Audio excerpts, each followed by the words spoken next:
प्रिय विद्यार्थियों, मैं गुरमीत सिंह, सह आचार्य हिंदी विभाग, राजकीय महाविद्यालय बूंदी।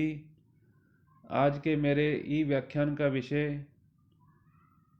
बीए तृतीय वर्ष हिंदी साहित्य द्वितीय प्रश्न पत्र के अंतर्गत पाठ्य पुस्तक आधुनिक हिंदी निबंध में संकलित निबंध सौंदर्य बोध और शिवत्व बोध पर आधारित है। यह व्याख्यान आधुनिक हिंदी निबंध से संबंधित 19वां व्याख्यान है। इसके पूर्व 18 व्याख्यान प्रसारित किए जा चुके हैं। आज के इस व्याख्यान में हम अज्ञेय जो निबंधकार हैं उनके जीवन परिचय, उनके व्यक्तित्व एवं कृतित्व तथा उनके द्वारा लिखे गए निबंध सौंदर्य बोध और शिवत्व बोध पर हम चर्चा करेंगे। यह एक परिचयात्मक व्याख्यान होगा। सबसे पहले हम इनका जीवन परिचय बताते हैं। सच्चिदानंद हीरानंद वात्स्यायन अज्ञेय।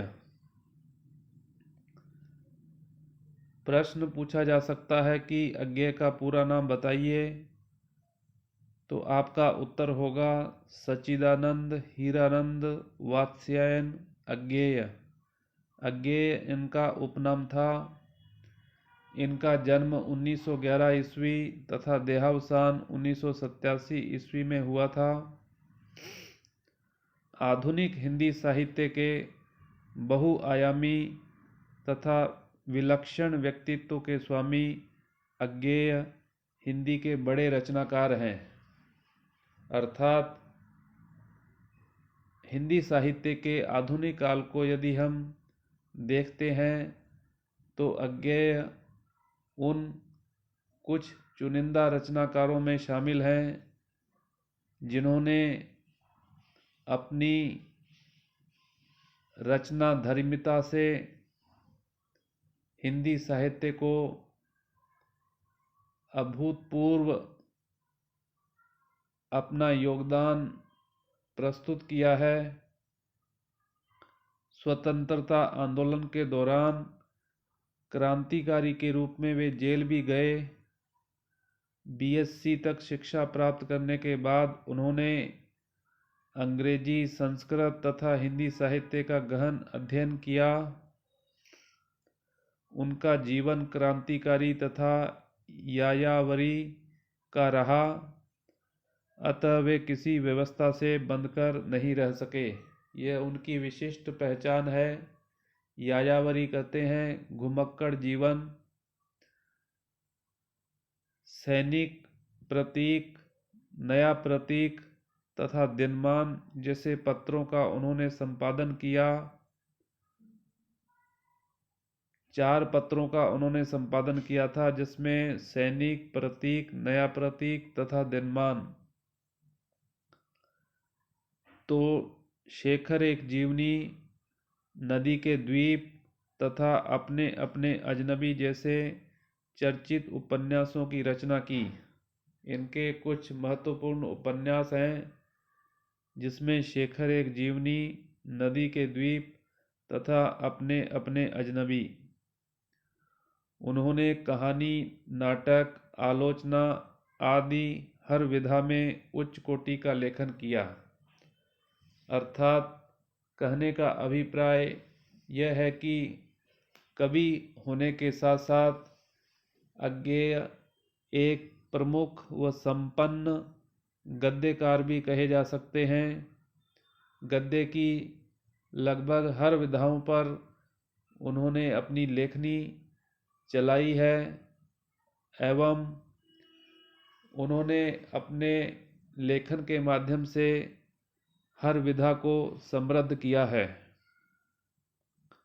किंतु अज्ञेय मूल रूप से कवि हैं तथा नई परंपरा का सूत्रपात करने वाले कवि हैं। 1943 में उन्होंने तार सप्तक का संपादन किया, जिससे प्रयोगवादी काव्य का आरंभ माना जाता है।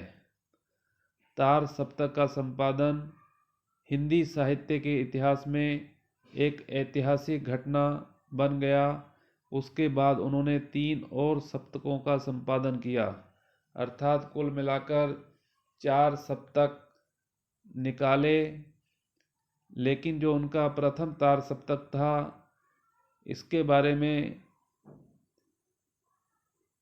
आपसे प्रश्न पूछा जा सकता है कि प्रथम तार सप्तक का जो संपादन वर्ष क्या है और किसने उसका संपादन किया है, तो आपका उत्तर होगा सन 1943 में प्रथम तार सप्तक का संपादन अज्ञेय के द्वारा किया गया था। अज्ञेय की काव्य यात्रा भग्नदूत और चिंता काव्य संग्रहों की छायावादी गीतात्मक कविताओं से आरंभ होती है, किंतु वे आधुनिक हिंदी कविता को एक सर्वथा नया मोड़ देते हैं।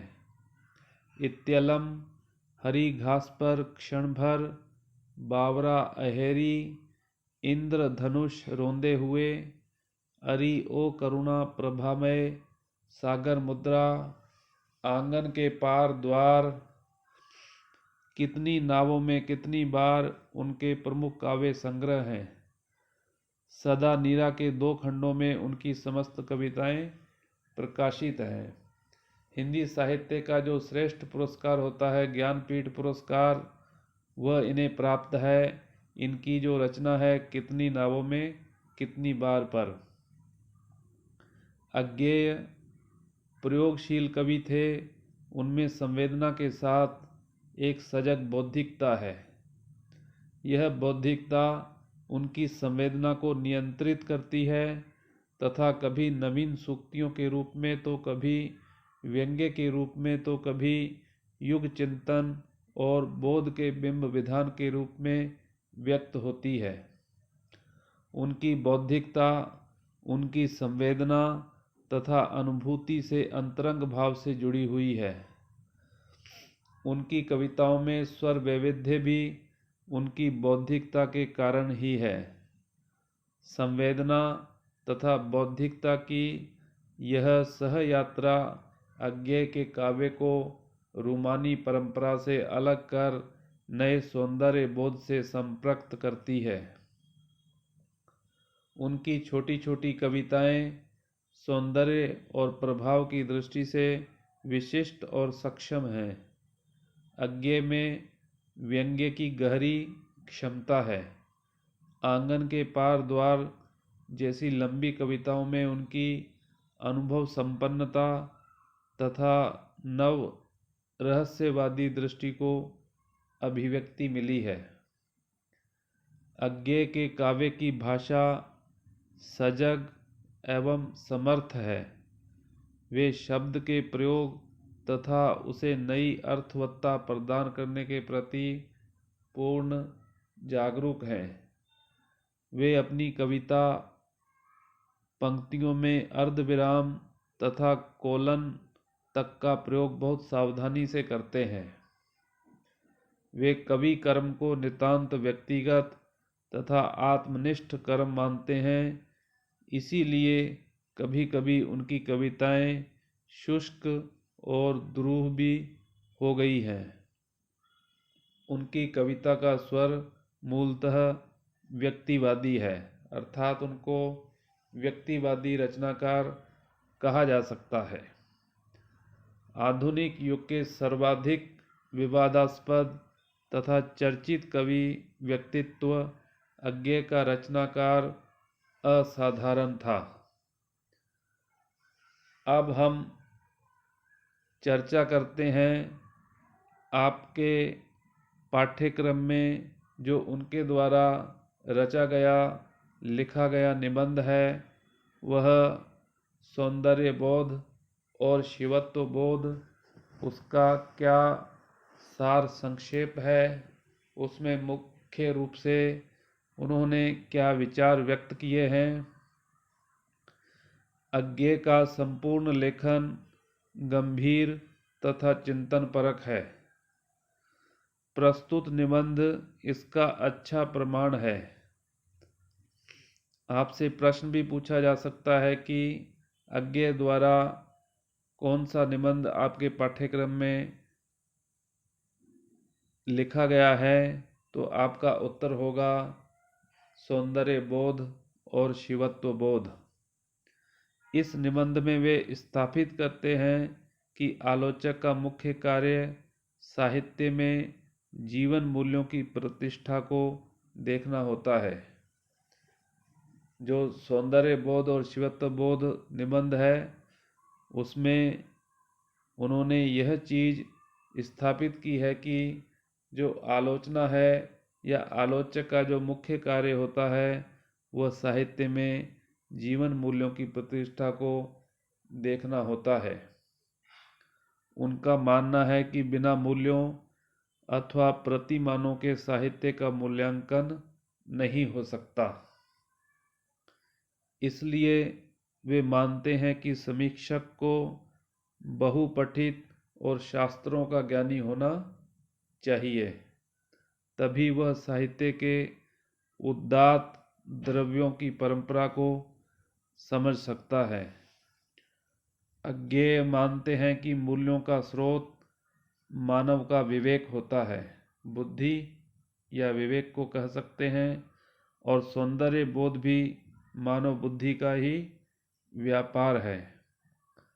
सुंदर की परिभाषा करना कठिन है, पर इतना तय है कि समालोचक सरलता से उन तत्वों की पहचान कर लेता है जो किसी रचना को सुंदर बनाते हैं, और पाठक भी इन तत्वों से प्रभावित होता है।